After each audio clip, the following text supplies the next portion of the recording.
Halo, perkenalkan nama saya Dr. Prama Aditya. Saya praktek di Jalan Sederhana nomor 18 Bandung. Dan sekarang selamat datang di channel YouTube-nya Real Diet.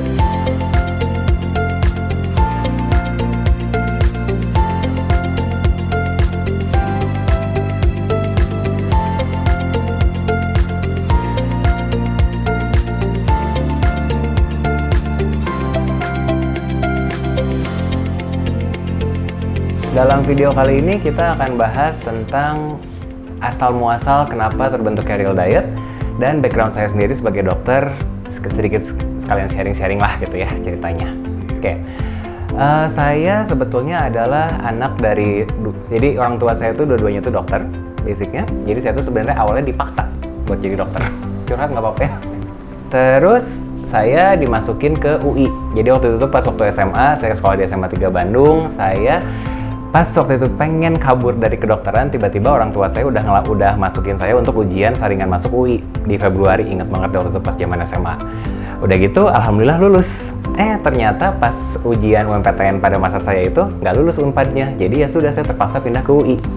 Dan di UI itu saya kebetulan masuknya itu yang UI internasional. Jadi sampai pas tingkat tahun keempat itu pindah ke Melbourne. Nah di situ tuh mulai hidup saya berubah karena dari Bandung, kebayang nggak sih pindah dari Bandung tahun 2006-an lah, kira-kira 2006-2007, 2003 itu pindah dari Bandung ke Jakarta.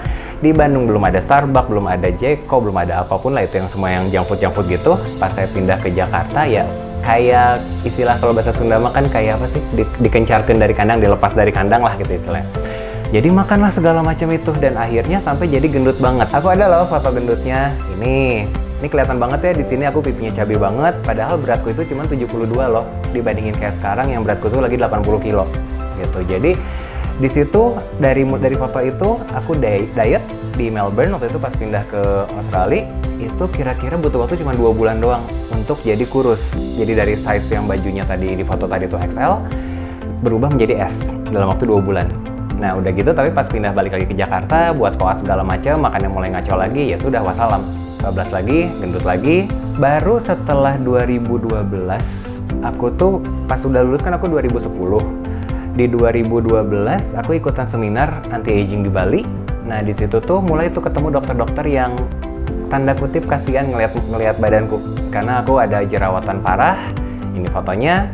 Terus aku punya asma, punya eksim, pokoknya you name it deh, semua penyakit itu ada di gua, rematik dan segala macem. Minum obat-obatan udah kayak pabrik karena orang tua gua dokter, jadi kerjaannya kasihnya obat mulu, gak beres-beres. Akhirnya begitu pas ada salah satu dosen namanya tuh Dr. Fernando Cortizo, literally nyamperin gua ngomong pakai bahasa Inggris, intinya, do you want to be healthy? Lu mau gue sembuhin nggak? Terus gue dengan ada hopeless dan ada harapan, gue bilang iya mau banget. So what should I do? Dia bilang, oke, hindarin ABCDEFG selama 3 bulan, ikutin pakai suplemennya ini, and then I'll see you next term lah gitu bahasa di seminar berikutnya. Aku lakuin 3 bulan and bener jujur kayak miracle gitu ya istilahnya, kayak mukjizat. Jerawatku hilang semua, kulit merahnya tuh hilang semua, aku jadi kurusan, aku jadi istilahnya tuh sembuh lah dari semua penyakit-penyakit. Nah di situ mulailah aku mendalami ilmu ini.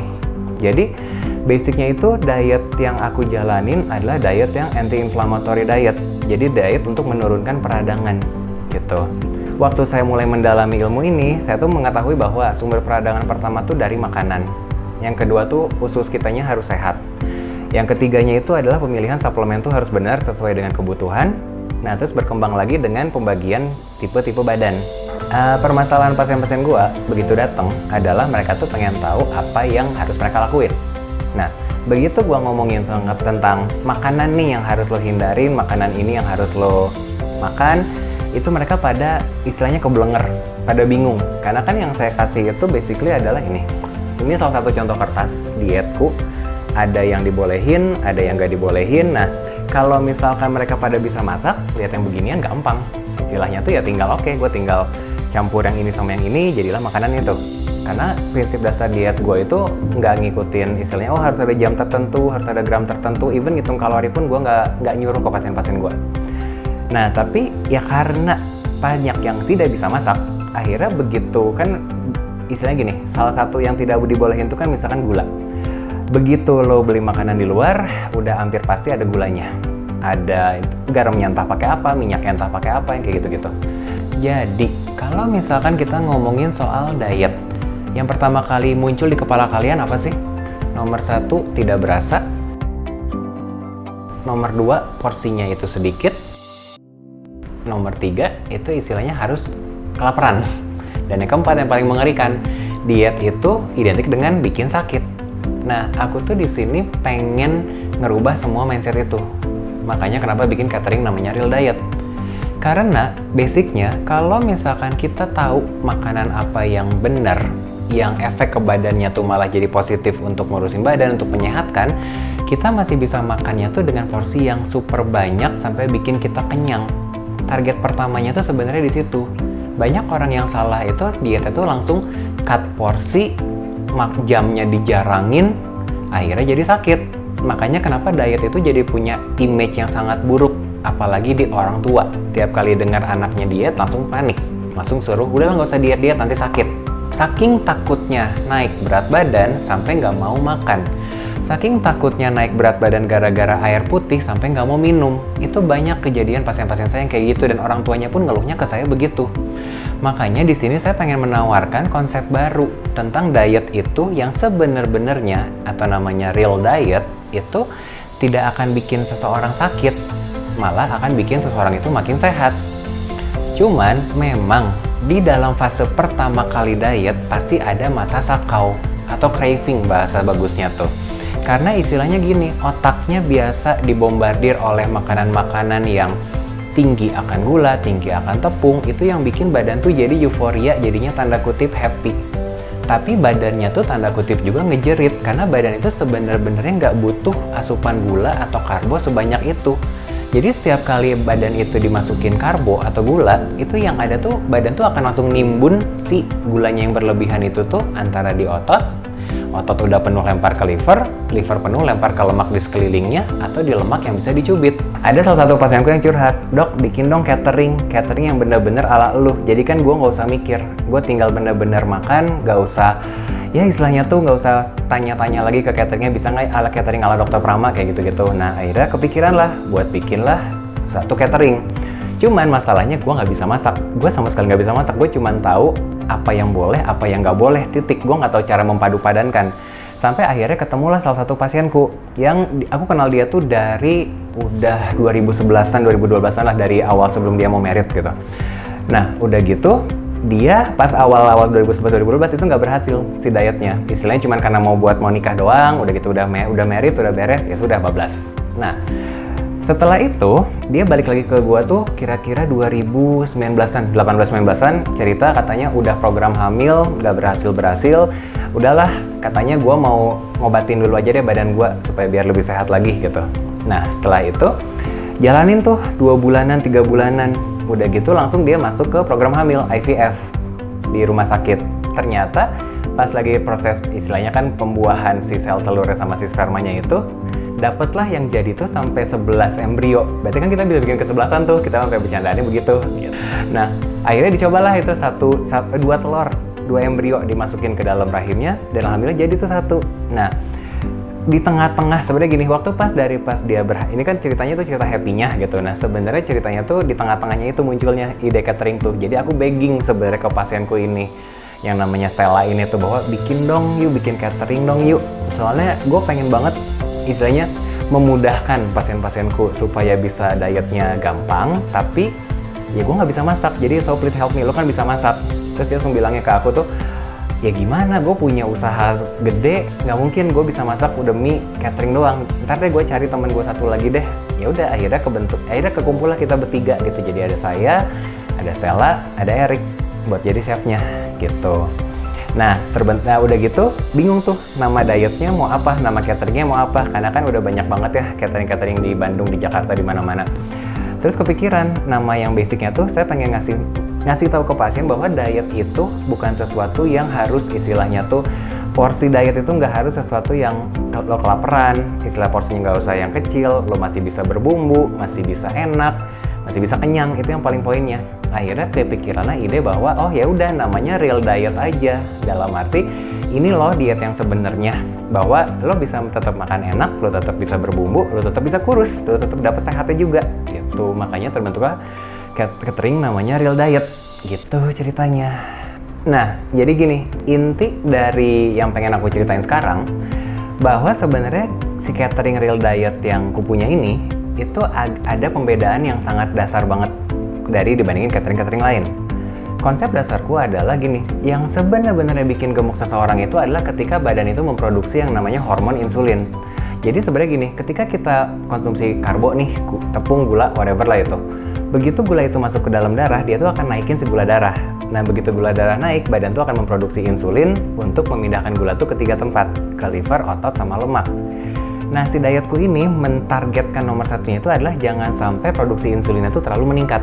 Otomatis ketika insulin itu nggak tinggi-tinggi amat, apapun yang kita makan itu akan dirubahnya cuman hanya menjadi energi yang dibakar untuk istilahnya keseharian kita.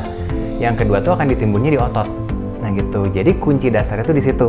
Yang kedua yang kita targetin adalah anti-inflamatorinya itu, anti peradangannya. Karena seperti yang kita tahu, banyak penyakit di badan kita itu penyebab dasar itu karena peradangan yang tinggi. Nah, si peradangannya ini kan dari makanan-makanan yang sebenarnya kita larang di Real Diet-nya. Jadi kita incorporate-nya tuh istilahnya banyak hal-hal yang justru anti peradangan atau anti inflamasi yang kita masukin ke dalam dietnya. Jadi si diet ini tuh bakal cocok banget untuk semua jenis penyakit. Jadi si Real Diet ini sebenarnya makanan-makanannya itu memfokuskan kepada jenis-jenis makanan yang bisa menurunkan si peradangannya itu. Dan sambil meniadakan juga makanan-makanan yang bikin peradangannya tinggi. Oke, jadi kenapa diet saya itu sangat tidak menitik beratkan sama berat badan? Soalnya berat badan itu kan sebenarnya terdiri dari banyak komponen tuh. Ada berat lemak yang paling harus pengen kita kecilin, berat otot gitu yang jangan sampai mengecil, berat tulang, berat organ tubuh, berat darah, air, sama berat ya istilahnya bakteri-bakteri baik di dalam tubuh kita. Kalau misalkan kalian terlalu fokusnya sama berat badan, nanti bakal capek sendiri pas lagi stuck. Pas lagi stuck tuh rata-rata orang malah depresi, akhirnya malah balas dendam, malah makan jadi lebih banyak karena frustasi kenapa beratnya nggak turun-turun. Kalau dietku pribadi, sebetulnya fokusnya itu lebih ke lingkar tubuh. Misalkan gini, kalau kalian ketemu, saya bilang deh ada orang dengan tinggi 180 cm, beratnya 77 kilo. Bisa bayangin nggak kayak apa bentukannya? Kalian pasti bakal menghayalnya sesuai dengan orang yang kalian kenal dengan berat 77 kilo. Padahal itu contohnya sebenarnya saya. Saya yang orang dengan berat tinggi 180 cm, beratnya 77 kilo. Kalau secara BMI, saya technically masuknya overweight.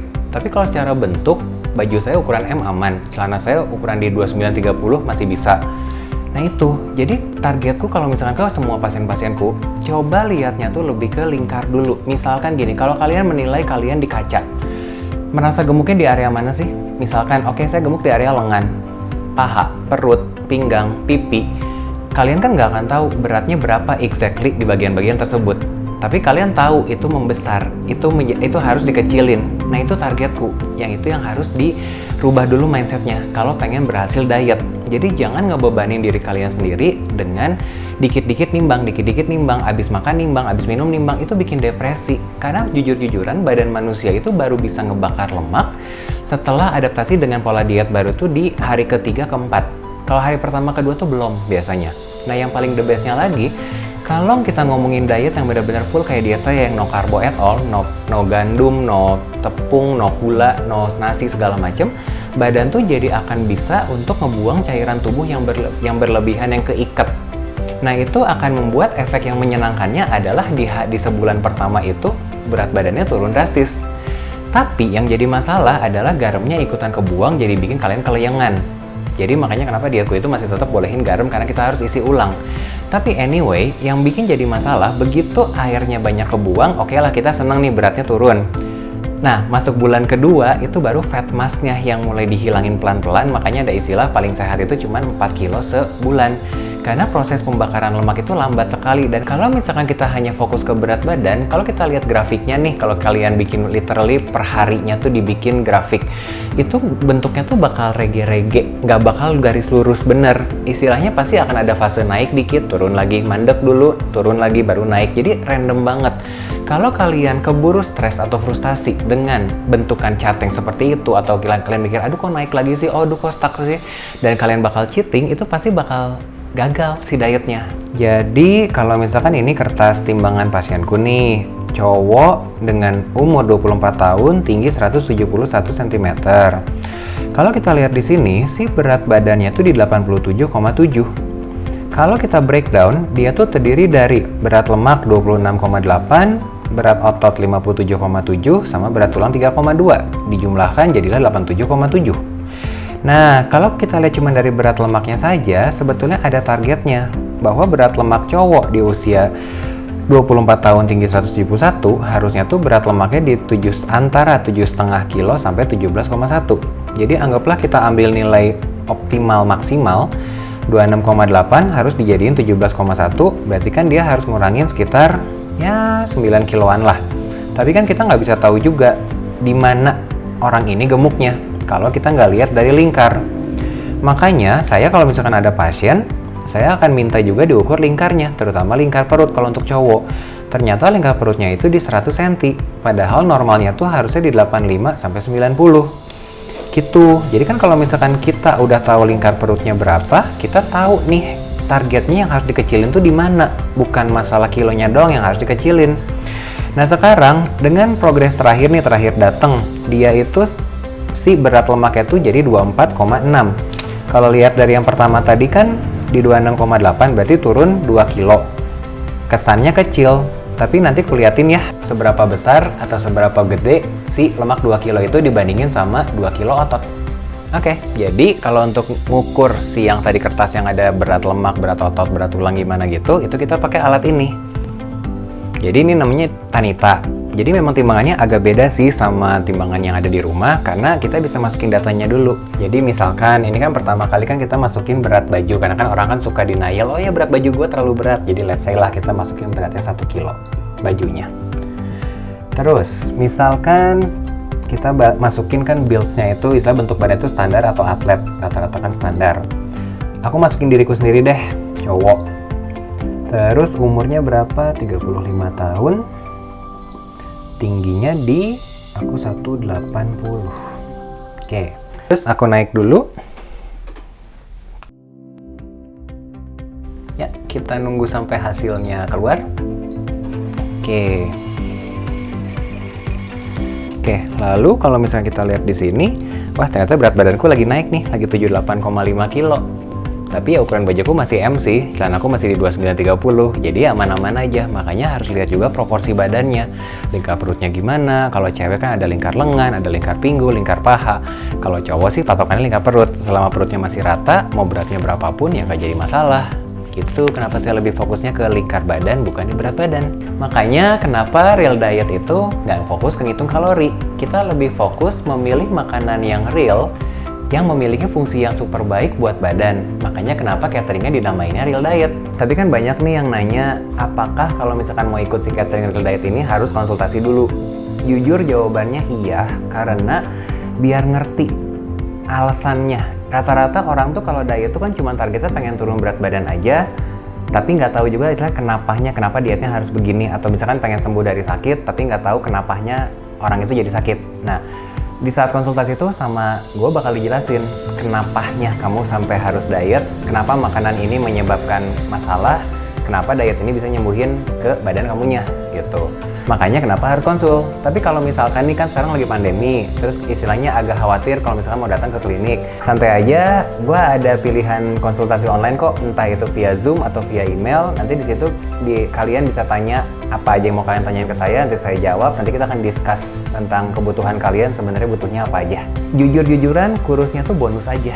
Karena yang paling penting itu tujuan utama kita untuk hidup tuh adalah supaya menjalani hidupnya tuh dengan sehat dan kualitas hidupnya tuh sangat baik. Oke, sekian untuk episode kali ini. Eat Right with Real Diet.